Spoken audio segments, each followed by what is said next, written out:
Hi friends, ఈరోజు మా ఇంట్లో పండిన తోటకూర మునగాకుతో పప్పు చేసుకొని చూద్దాం. తోటకూర ఒక కట్ట వచ్చింది. మునగాకుని దానికి సరిపడా తీసుకొని కట్ చేసుకొని నీళ్ళలో వేసుకొని కడుక్కోవాలి. దానికి తగ్గట్టు 3 గ్లాసుల పప్పు తీసుకోవాలి.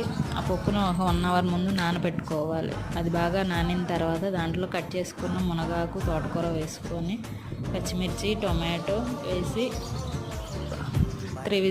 కుక్కర్లో వేసి 3 విజిల్స్ పెట్టుకోవాలి. 3 విజిల్స్ వచ్చిన తర్వాత దాన్ని మెదుపుకోవాలి. బాగా మెదుపుకున్న తర్వాత దీనికి పోపు పెట్టుకోవాలి. పోపులో వచ్చేసి తాలింపులు, జీలకర్ర, వెల్లుల్లి,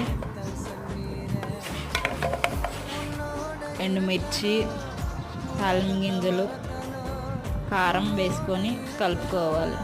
అలాగే ఈ పప్పులో పసుపు, ఉప్పు